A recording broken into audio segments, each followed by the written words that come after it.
नमस्कार दोस्तों, आप सबका मैं अपने YouTube चैनल मार्गदर्शन अकादमी पर अनिल मिश्रा हार्दिक स्वागत करता हूं। आप चैनल पर नए हैं तो चैनल को कर रहे हैं सब्सक्राइब और साथ में हमारे जुड़े।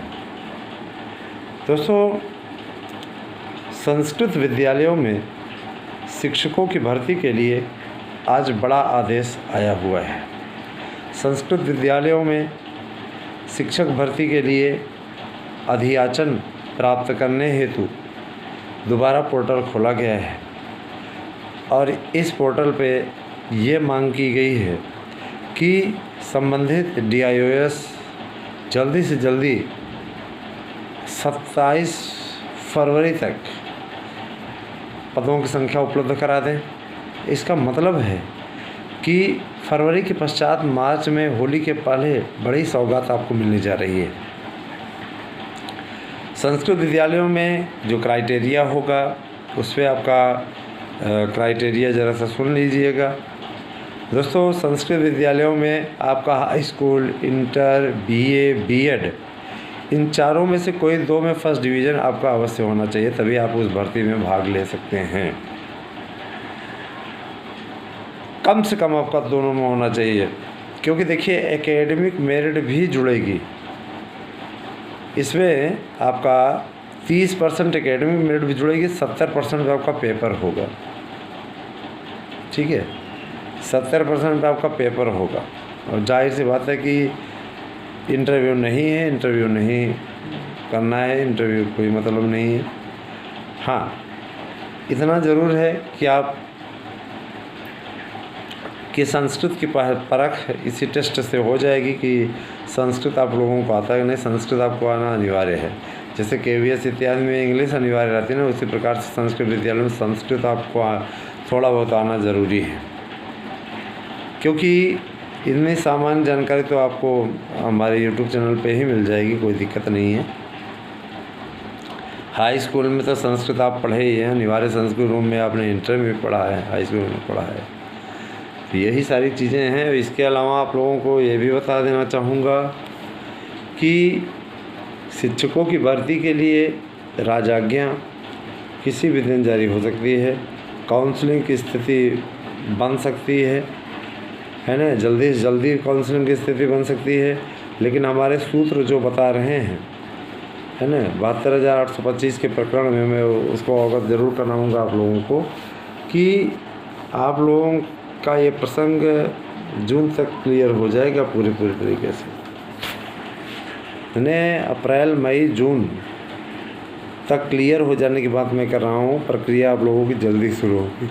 पर ये दोस्तों कि LT ग्रेड का विज्ञापन भी निकलवाने के लिए शासन ने बोल दिया है।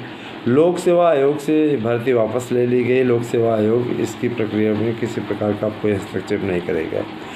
2018 की वेटिंग लिस्ट के विषय में भी बता दिया गया है कि वेटिंग लिस्ट किस तरीके से कैसे चलेगी।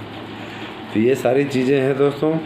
और मैं एक चीज़ और बोलना चाहूँगा, आप लोग समझदार हैं, भविष्य के कर्णधार हैं। किसी प्रकार का कि ऐसी लापरवाही न कर लें जिससे कि आपका जीवन खतरे में पड़ जाए, आपका फ्यूचर खतरे में पड़ जाए।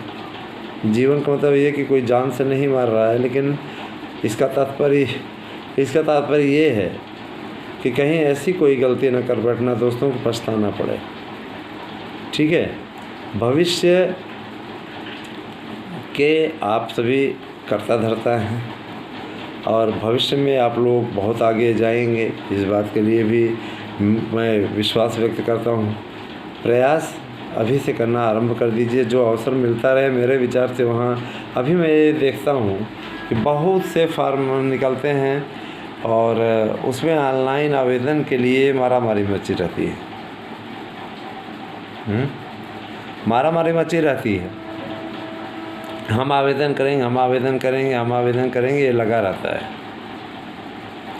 हजारों लाखों की संख्या में फार्म पड़ जाते हैं और बाद में पता चलता है कि पेपर ही छोड़ दिए लोग पेपर ही छोड़ दिए। एक से बढ़ के एक महापुरुषों की कमी नहीं है।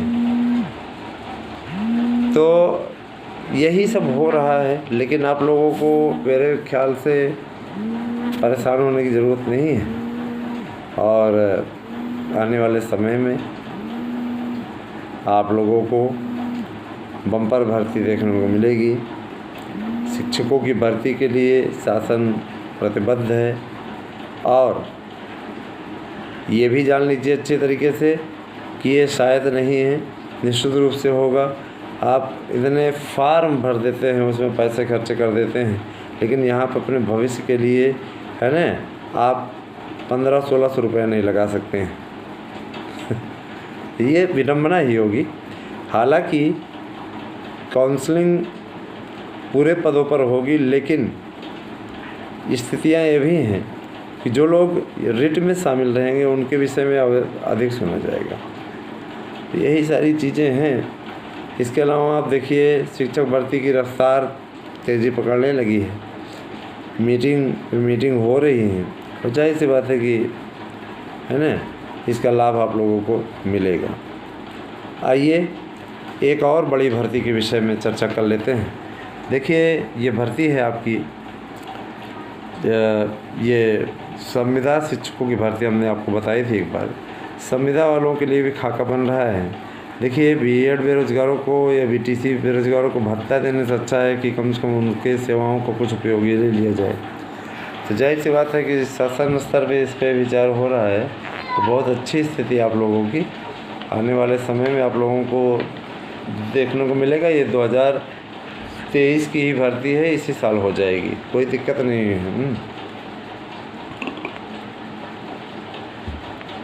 तो बड़ी समस्या का समाधान पूरी तरीके से हो चुका है।